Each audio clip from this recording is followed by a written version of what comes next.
Saç tökülməsi həm qadınların, həm də kişilərin ən çox qarşılaşdıqları problemlərdəndir. Bunun üçün çox vaxt müxtəlif dərman və ya maskalardan istifadə edilsə də ən effektiv vasitə saç əkimidir. Saç əkimi üçün isə Xətai Estetik Klinikası ən son üsullardan istifadə edir. Saç əkimindən imtina edənlərin əsas ehtiyat etdikləri saç əkimindən sonra qeyri-təbii görünüşdür. Halbuki Xətai Estetik Klinikası saç əkimindən sonra təbii görünüşə zəmanət verir. Necə ki, Samir bəyi indi görənlər onun saç əkdirdiyinə inana bilmirlər.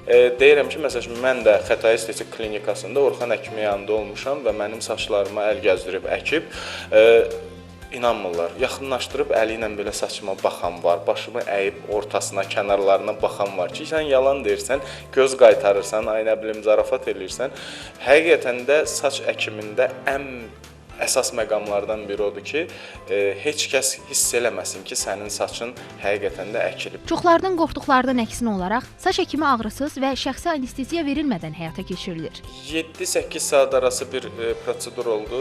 Çox adamlar qorxur ki, ağrı varmı, müəyyən qədər ağrılıdır mı? Qətiyyən ağrı yoxdur. Yəni bunu yaşamış bir insan olaraq deyirəm, qətiyyən ağrı yoxdur.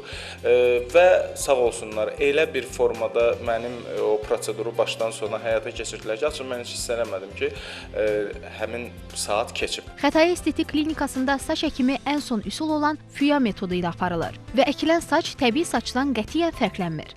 Saç əkilməsi əkiləcək tükün sayısına görə 4 ilə 8 saat arasında vaxt alır. Ortalama bir seansa 2000 ilə 5000 kök arasında saç nakli gerçekleştirebilmekteyiz. Bu da çok büyük geçerlilikleri bile bir defaya bağlamamıza imkan verir bize. Ekilen saçlar ömür boyu tökülmezler. Doğal bir görüntü olur. Evvelki saçınız necediyse hemen vaziyette darayabilirsiniz. İstediğiniz gibi uzadabilirsiniz, kırptırabilirsiniz. Saç əkimi prosedurundan sonra saç təbii formada inkişaf etdiyindən ona xüsusi qulluq göstərməyə ehtiyac qalmır.